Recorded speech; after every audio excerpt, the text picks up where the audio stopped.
What? Once I wooed a Swede named Bjorn, had his maid bring tea each morn.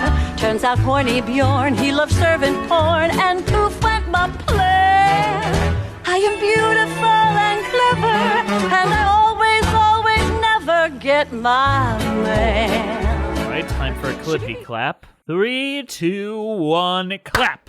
Great job, Liz. Liz stepping up to the plate. Liz Esten kicking ass.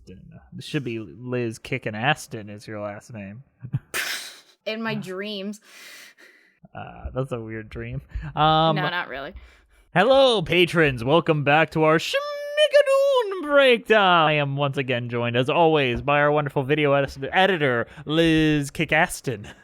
Hello, that is my new last name. Yeah, that's your new last name. It's on your birth certificate now. I figured you should know this. Yeah, this is a new fact about me I've learned.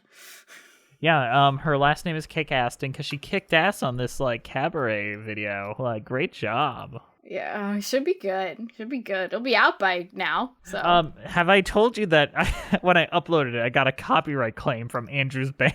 And I was like, motherfucker, you better take this shit off. We didn't get a claim for the fucking Wilkeman instrumental, which I got off of a karaoke channel, but Andrew's band is calling us out. Yes, I'm like, bitch, take this shit down. Oh, so, Andrew. Okay, I will. All right, I'll do that. This is all Andrew's fault.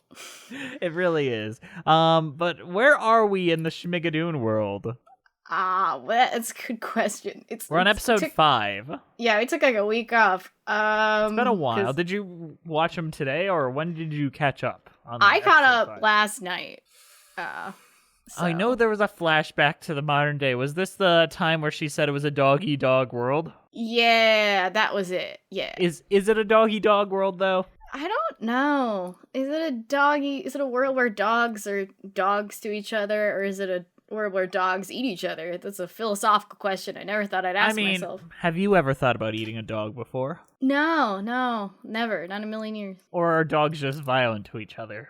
It is a bad saying, because dogs don't eat each other, as far as I know. The animal kingdom is out of my breadth of knowledge, though, I will admit. No, I don't know much about animals, but I did take biology of sex in college, so I know how they fuck each other. Oh, okay. So what's the red rocket do? I don't know. I thought you were supposed to know these things. I don't remember. I just remember there's this one worm that reproduces asexually and then turns female or male depending on if they can get someone to have reproduced with them, maybe. I don't know. That's what the incels need to figure out. Just put that idea onto Brain Cell Reddit and then see what they figure out. My Reddit account is a secret, so... No, must know I'm a lady. Oh. They'll just think you're an incel. All right. Yeah. But I like that opening where he didn't get, tenured or some shit, and, she was there for him. Yeah. Connection. This is, once again, I feel like the rest of the show, from, her introduction forward, belongs to Ariana DeBose. Oh, yeah, absolutely. Every time she's on screen, you're immediately, enthralled by her. As much as that is the truth, this episode belongs to Jane Krakowski. Truly the most iconic she has been since she performed Muffin Top. Yes, I mean, this is her best musical number since Muffin Top. I didn't think you could top Muffin Top, but here we are. She always brings her A game. Yeah. She's introduced as, the evil love interest to the doctor character that Cecily Strong is maybe infatuated with. Maybe he is handsome. Yeah, I'll give him that. He's got the bare minimum of what it takes to be a partner. She does find him attractive. He's handsome, and he's willing to reshape himself to be his perfect partner, which is not what you want, but that's what the next episode is about. I mean, change is important, but yes, healthy change. Yeah, accommodating, not completely changing your personality for your partner. Yes. So she shows up as just the prospect woman, then she drives Cecily Strong into the middle of nowhere, singing about how she always never doesn't get her man. She's the perpetual secondary love interest that just is there for the other love interest to competition conquer. Yeah, she's she's the lady from The Sound of Music, essentially. She does admit she's a Nazi. So. Yeah. It depends on which version of The Sound of Music. Are you aware of the differences between the Sound of Music movie and the Sound of Music musical? I am not, but I did watch Sound of Music live, like a quarter of it, but I couldn't get through it, so I don't know. You should watch the London version. It is so much better with the same script. Yeah. But in the Sound of Music Broadway show, they break up because idealistic differences. Or he's like, I could never date anyone that sympathizes with the Nazi, and also this girl is here too. Where in the movie, it's like, I'm so in love with Julie Andrews. Hey, who wouldn't be? I mean, yes, but in the Broadway show, he basically goes for Maria out of convenience of, hey, you're not a Nazi, right? Which is why the joke where it's like, of course I'm a Nazi at the end is so great. Because it does feel that kind of tacked on in the musical. Just like, conveniently she's a Nazi, so they have a reason to break up. Like, of course. It wasn't even she was a Nazi. She's like, you know what? If the Nazis come, who cares? I'm like Laura that- Benanti. It's like that guy from the Cabaret movie, except he yeeted out of the movie real quick. I gotta eat myself out. The Nazis are coming. Shit. Yeah, the Nazis are actually bad. I hate communists, but Nazis are worse. Well, I wonder how he feels about Dove Cameron as a socialist. We'll find out next episode. I think a sneak peek. Yeah, that's a sneak peek. I think Jane Krakowski is wonderful in this episode. Flawless. Her physicality was something that was very underused in 30 Rock. Like, I don't know if you've seen her in She Loves Me, but that was the first time I realized she has legs. I've seen clips of it. I haven't actually seen I know there's a pro shot, so I'm going to check that out at some point, but I've not gotten to it yet. You should watch that. Maybe we'll do that for Christmas. Force you to watch She Loves Me. One of my favorite pro shot musicals of all time. Yeah. Yeah? All right. Yeah, I think Jane Krakowski is the best part of this episode. And I wish there was more Jane Krakowski in this show. Frankly. Yeah. This is where we have a little bit of the drama between Ariana DeBose and she and her secret and her relationship with her brother, which was kind of a theory that is used a lot with The Music Man, where if you look at that family, it's like Marion is totally Winthrop's mom, right? Yeah. So they just lean into that as like, no, this is text and not subtext now. Yeah. And it makes sense with the whole Mildred Layton being around, being Mildred Layton. Yes, everywhere. Kristen Chenoweth. And that ties to The Music Man, which is weird that they give the villain the You Got Trouble song. Yeah, which is the only Music Man reference I got right away, because I know one Music Man reference, and it's that song. Yeah, that and Ronnie Howard lisping are the two big ones in this. Yeah. Kristen Chenoweth should take a Hugh Jackman spot in The Music Man on Broadway, so we don't have to deal with that show being... I just think we shouldn't have the Music Man on Broadway. But I think The Music Man should die, you're right. I don't think we need the Music Man. That's just... I know minimum amounts of information about the Music Man, but from what I know about it, I don't think we need it anymore. I think it's fine as it is as that movie and in like community theaters. And aside from that, we don't really need it. That is where I think its life should be. Yeah, stick with the high schools. We don't need Hugh Jackman to play whatever the Music Man's guy's name is. Harold Hill. Oh, it was Harold Hill. For some reason, I was thinking about the main character of the Snowman, and I didn't want to call him Harry Hole. So. Don't watch the Harry Holes on hand. Don't watch The Snowman, by the way. It's a terrible movie. It's not a musical, but it's a terrible movie. At first I thought you meant like that animated special, The Snowman, but no, you're talking about the meme movie. I'm talking about the Michael Fassbender meme movie that had no footage shot of it, so they reconstructed it in post. I'm sorry, they did what now? They only shot about 65% of the script due to budgetary issues, so they had to reconstruct it with post and ADR. They did what? Yeah. They could do that? Yeah, they reconstructed it. It's very weird. There's a scene where there's a car driving. It's a big overhead shot, and you can hear Michael Fassbender and the female character talking in what is clearly voiceover recorded later to establish where they're going. Okay, fine, whatever.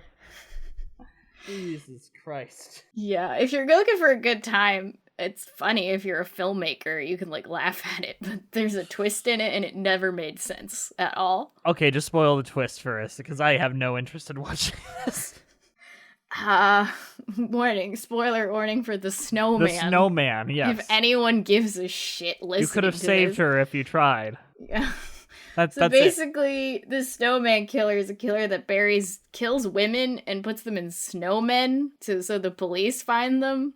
Don't ask why. But it's revealed that Michael Fassbender's ex-girlfriend's husband is the killer because he witnessed someone kill his own parents or something. It's not really clear what's going on or why he's killing all these people. I need to draw this fucking family tree. Michael Fassbender's ex-girlfriend's husband? Yes. I followed that. Okay. So it's like saying your father, brother's cousin's former roommate. Yeah, kinda. That makes them absolutely nothing. They're wiener cousins, I guess, but that's not a murder. Yeah, wiener cousins, probably a good term. But yeah, he commits the murders because he wants to or something. The movie does a poor job explaining it, and then he kidnaps the girlfriend, and Michael Fassbender has a son, which is not in any of the marketing because no one cares. And then they kidnap them, and then Michael Fassbender goes to find them and saves them, and that's the end of the movie. Man, that's the same ending as The Dark Knight, and just as good. Yes, cinematic brilliance. It's sad that the Snowman didn't win an Oscar for Best Editing, because it sounds like the editor's the only one that came to work that day. Well, Bohemian Rhapsody won for Best Editing, so it could have won. Oh yeah, that was that year? I don't remember. That is like some of the worst editing I've ever seen is in Bohemian Rhapsody. Pinnacle of bad editing. I can't even with it.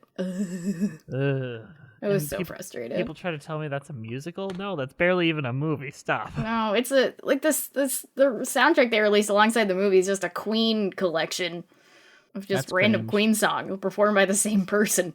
So that's the point. Just listen to a Queen greatest hits album released 10 years ago. Jesus Christ. I mean, I don't want to listen to Queen ever. I'm not a big Queen fan. Just to watch We Will Rock You, if you want something fun. Oh, yeah, you guys talked about that at some point. It's very bad. Yeah. Well, the movie also implies Freddie Mercury got AIDS by just going to the bathroom with random men, so...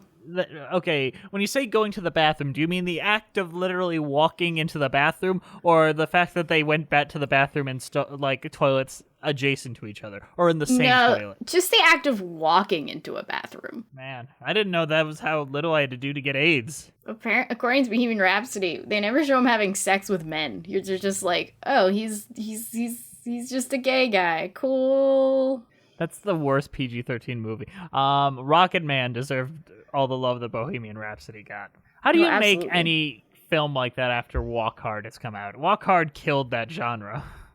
Walk Hard is the greatest comedy ever made. It's a great musical.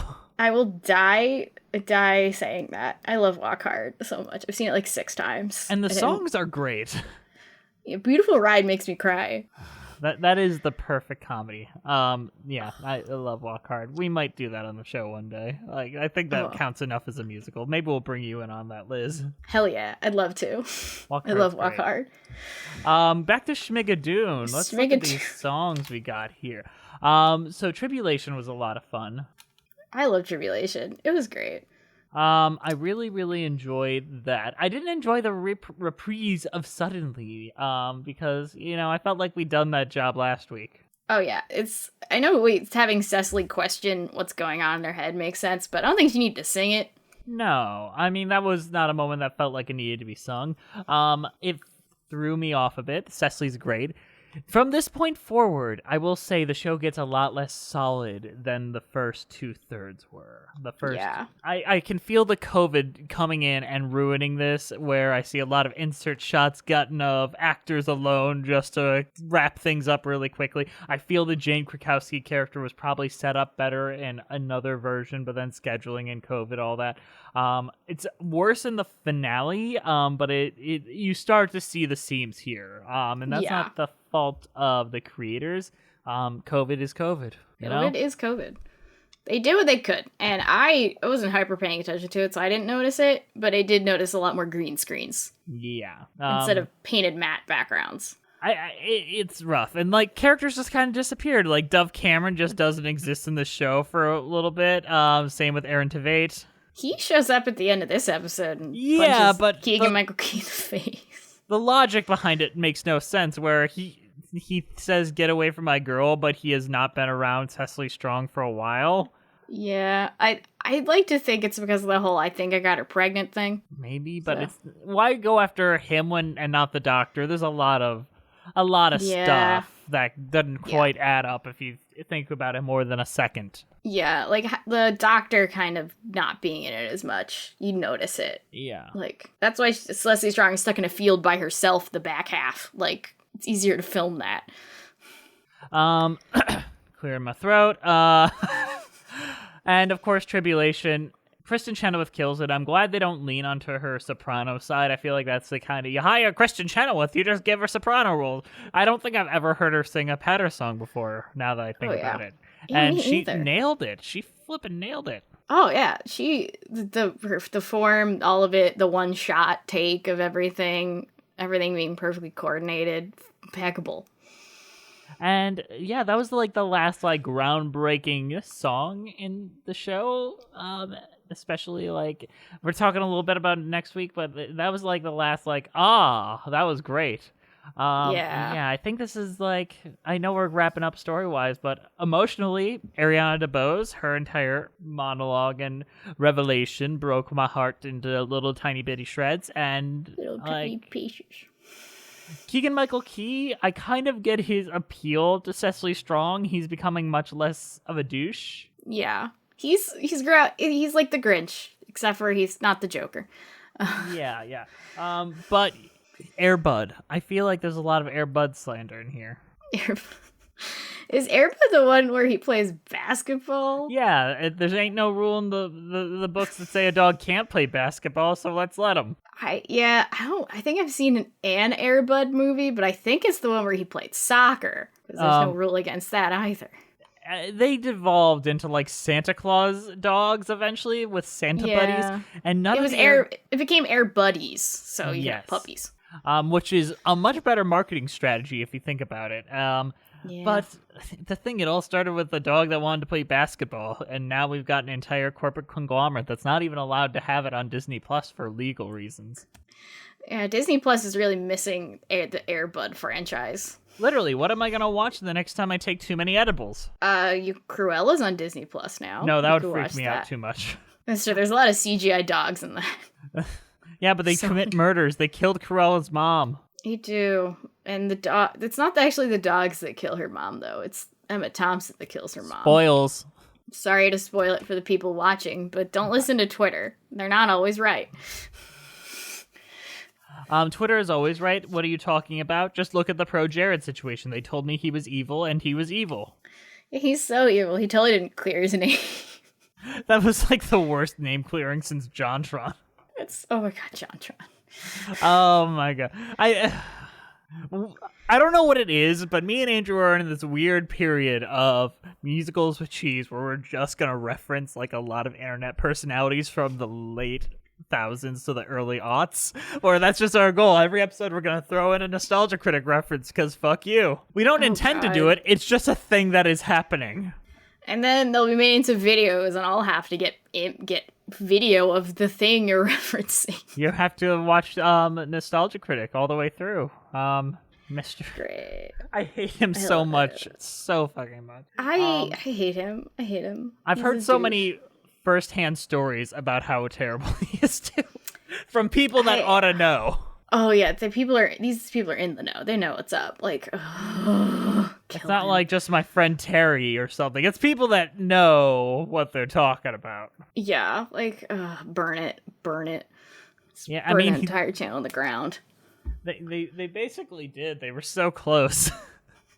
I check Channel Awesome's channel just to see what their views are like sometimes, and the top max they've gotten is like 300,000 views. Really? I don't believe that. I'm going to challenge you. I think they're in the millions for at least that that garbage thing. The wall? That at least has 1 million views, but that's mostly hate watching. Yeah, but I'm like, that has to have 1 million views. Oh, yeah. No, Shark Boy and Lava Girl is their most viewed at 5.2 million. burn it. Oh yeah, that was before. That was before everything came out, I think. I'm tired of this. I just...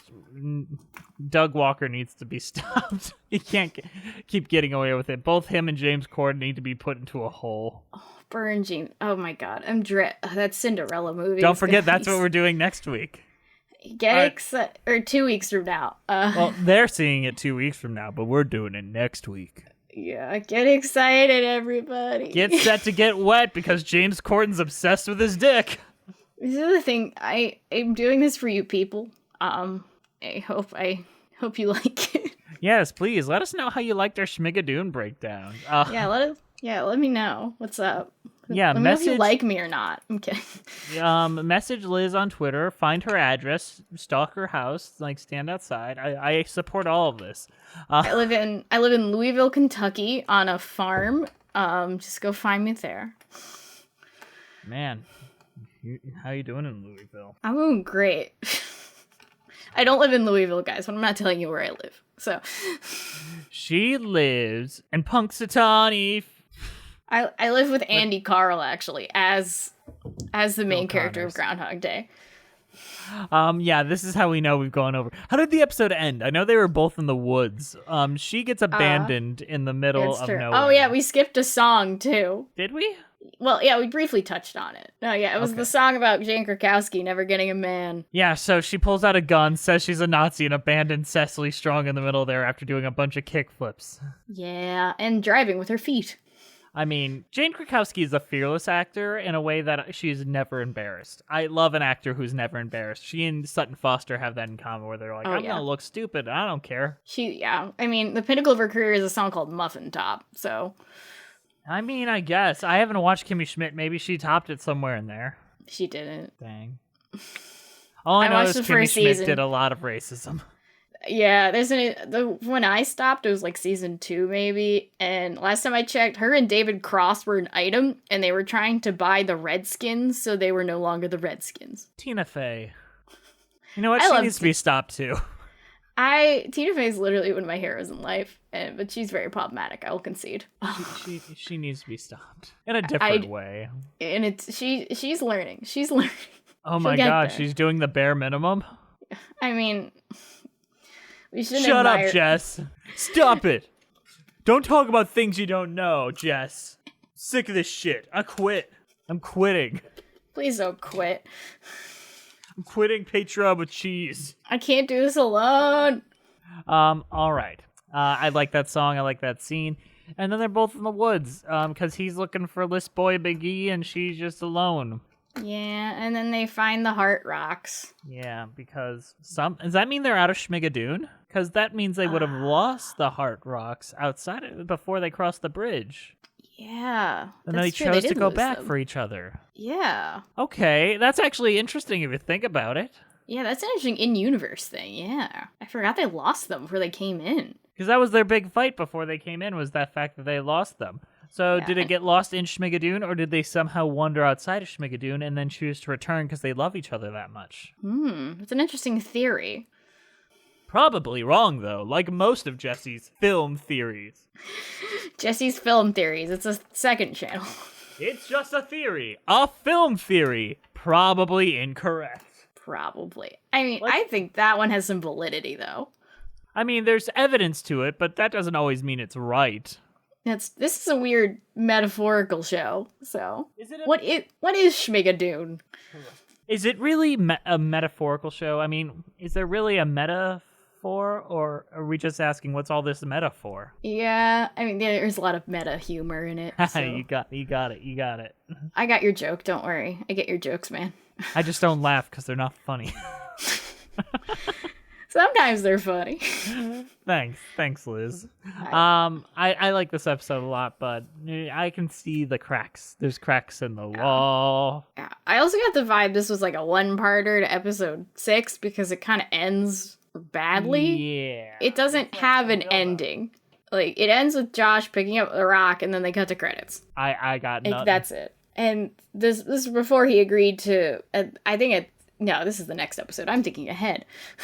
Yeah, you're looking too far ahead. What do you think this is? Look ahead cast? No, this is the Schmigadoon cast. The Schmigadoon cast, the most serious thing I do. Yeah, this is important. I'd like you to It's stop very fucking around. Am I fired? Yes, No. there's... No, you Also- gotta quit because you don't like how I'm treating you. That's how this works, don't you know? Oh, God.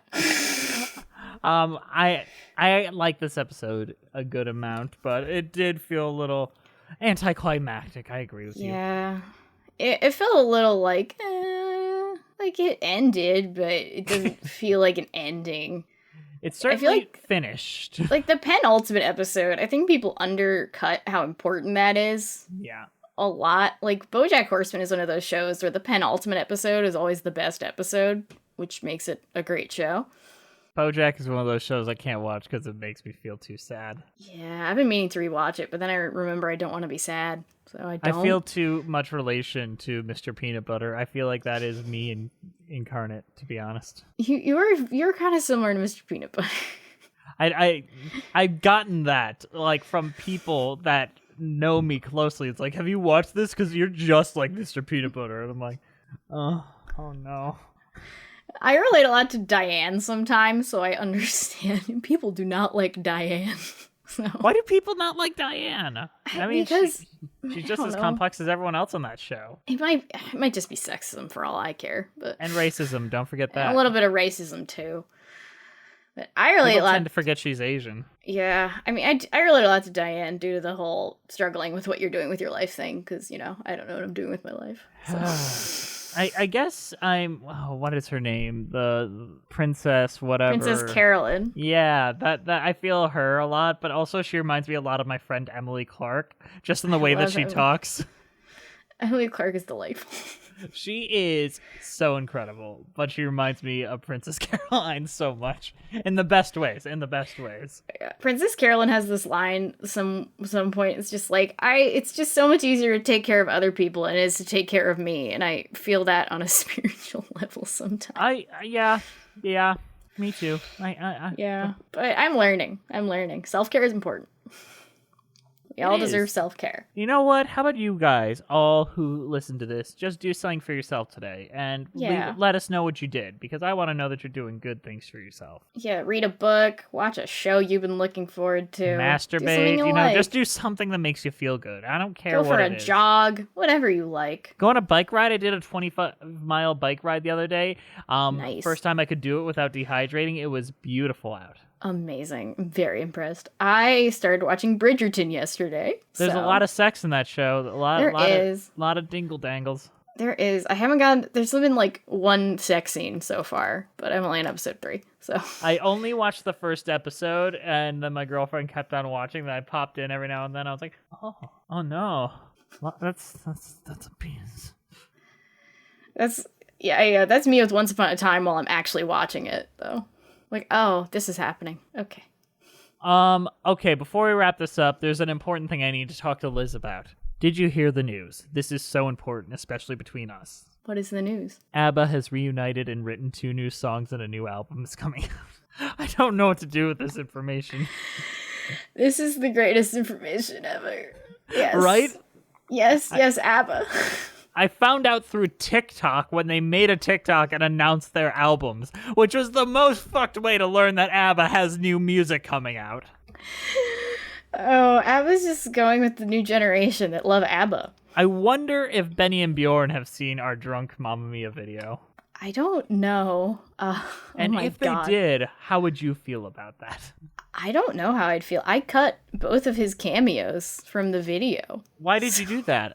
Do you think that you did that out of anger, that there wasn't more ABBA content out here, and now he's trying to remedy it? I did not. It was more like the video was nearly 40 minutes long, and I needed to cut more footage. The thing is, that video is so good editing-wise that I could have done with another 40 minutes of it. It was so well executed. I loved it. I love that video so much. I feel like I'm the only one that loves it, but I love it so much. Fun fact about that video, the second movie was out of sync, so I had to resync it.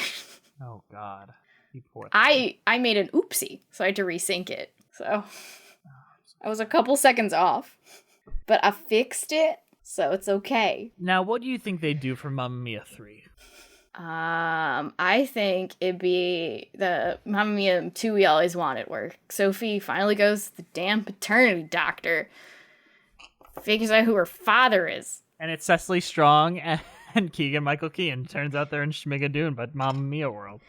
And Dev Cameron is a nurse, just talking about socialism.